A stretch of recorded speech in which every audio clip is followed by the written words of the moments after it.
Representative Jim Jordan and the House Republicans stepping into the Elon versus Twitter game. You can see he posted this today, April 22nd, 10:26 a.m. without comment. Just left it up there on Twitter. Says, hope you were aware of this, but we sent a letter over to the board of Twitter. We're asking them to preserve all sorts of records now that Elon is really sort of upping the pressure by securing additional funding, saying that he wants to turn this into a free speech platform. We're seeing all sorts of movement behind the scenes to try to prevent him from doing that. The Republicans sort of identifying this may be a big issue, especially for Twitter when the balance of power changes at the end of November. Republicans right now in the minority, not going to be that way come November. We see here the letter starts like this, April 22nd, going over to Mr. Brett Taylor, a board member of Twitter. Probably not used to getting letters from Congresspeople. Says, Mr. Taylor, free speech online is under attack by big tech. In particular, Twitter has increasing heavy-hand censorship. It's eroding commitment to free speech. These harms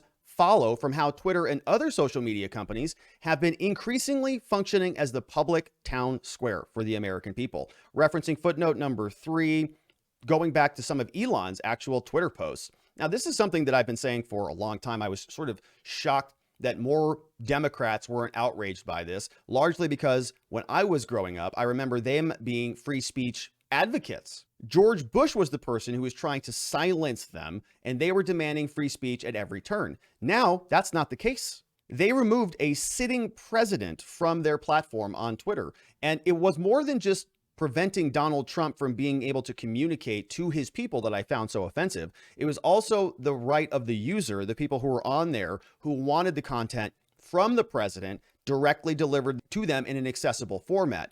But Twitter didn't care about their users. They only cared about the political ends, and the ends justified the means. They would censor a sitting president, and they would preclude his 80-something million followers from getting that information in a way that is anti-democratic, in a way that is, in my opinion, direct censorship. It is the public town square. The fact that more Democrats and more people on that left side of the spectrum weren't outraged was very disappointing to me, because I can imagine myself in the reverse position. I can't imagine myself saying anybody should be thrown off of Twitter. I don't care who it is. AOC, Michelle Obama, Barack Obama, Joe Biden, I don't care who it is. They can go bananas and start screaming from the rooftops about aliens or Roswell or whatever, and inciting all sorts of intergalactic, I don't care what they're doing. They shouldn't be thrown off, because we want to debate their ideas in the public forum. We want to expose them and see them and discuss them and dismantle them bit by bit. But they don't want to do that. Made another video just recently about Democrats in Arizona trying to get Arizona candidates, congresspeople, off of the ballot. They don't want to run against the idea. They want to run unopposed. They want to censor and eliminate the conversation from taking place, because they know that they're going to lose if they jump into the arena of ideas. Decisions, writes Jordan, regarding Twitter's future governance will undoubtedly be consequential for public discourse in the United States.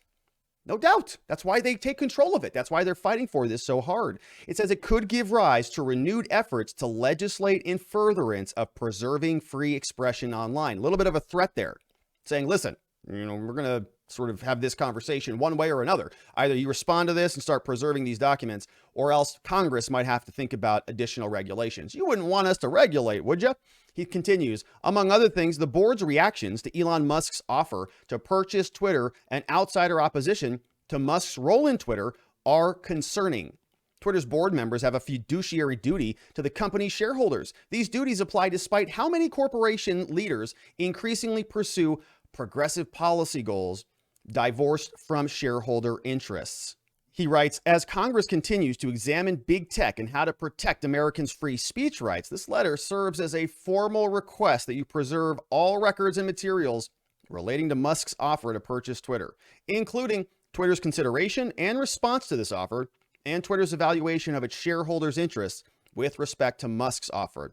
You should construe this preservation notice as an instruction to take all reasonable steps to prevent the destruction or alteration, whether intentionally or negligently, of all documents, communications, other information, including electronic information and metadata, that is or may be potentially responsive to this congressional inquiry. This instruction includes all electronic messages sent using official or personal accounts or devices, including records creating using text messages, phone-based message applications, or encryption software. That is a very nice preservation request, kind of encompasses everything. And it may not have a lot of teeth right now, but this is something that is very commonplace in the law. Oftentimes, clients will come to our office, they'll be in an altercation out at a bar in Old Town Scottsdale, something will happen. We know that the venues will recycle their surveillance footage. If you don't enter in a preservation request and you wait a week, you might not have that footage anymore. So you got to get that in quickly. Here, as all of these negotiations are taking place, what Jordan is doing is anchoring in a date saying, on this day, I asked you to start preserving all of this stuff. Now, I want to know what happened after the fact. Did you actually do those things? Yes or no? If you didn't, guess what? Republicans are going to be in charge here pretty soon. We've got a big election coming up in November. And if the balance of power changes when the House changes, maybe they can start their own fake select garbage congressional committees, put on whomever they want, and go and start subpoenaing their records, just like they were doing to all the Republicans. It's a disaster for America, but if one side's doing it, the other side is pretty naive to think that it's a fair fight if they're not using the same tactics. Elon, meanwhile, apparently has secured the funds in order to complete that purchase, and so all of these records may be his anyways when he owns the place. Elon secures $46.5 billion to fund the hostile bid for Twitter, $21 billion of his own money as part of the package. But on top of that, Musk raising a further $12.5 billion via a margin loan secured against his shares in Tesla. This all came out from a filing on Thursday. The document confirmed the world's richest man was, quote, exploring whether to commence a tender offer for the shares in Twitter he does not hold. Musk already owns 9.2% of the platform and announced a 54.20 per share bid last week, which we certainly talked about. So this battle will continue on and on and on. Elon posting "Love Me Tender" on Twitter.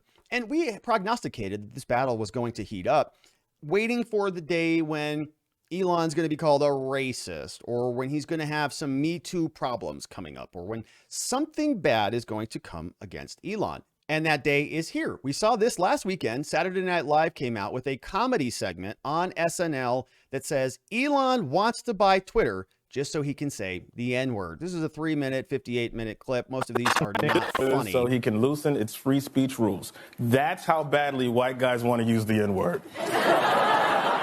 So not really that funny. I don't think that Elon has any proclivities for that word or racism in general. He employs tens of thousands of people all over the place. But Elon finally responded to this. Now we've got April 21st, 11/19, saying SNL is so rarely funny these days. Sigh. And the Babylon Bee coming out with an amazing article saying, report, long-running political lecture show called Saturday Night Live is going to shift into comedy, which is going to be great for him. We'll see how that works. A new report out of a well-known political lecture show called Saturday Night Live indicated on Friday that the series will undergo a drastic genre change, shifting to comedic formats. Insiders claiming the series will attempt to have jokes, funny skits, and clever writing. Wow. It's a major change for the series since it pretty much just lectures you on what to believe politically at this point. One SNL writer came out and said, "We wanted to try something different. I know that just having angry, nonsensical lectures against the right has been really popular since the 682 viewers we have left, but we want to shake things up a bit. So we started thinking, what if we make up funny parodies and do clever skits and stuff? That's a great idea. Yeah, there would be a market for that. Somebody should make a show and put that on TV. Someone dug up some old footage from the show 30 years ago. Seemed like they were doing that kind of stuff back then. That was before my time." She says, yeah, I don't know. Maybe it's worth a shot. So we'll see what happens. Maybe if Elon is successful with Twitter, he can just go buy NBC next.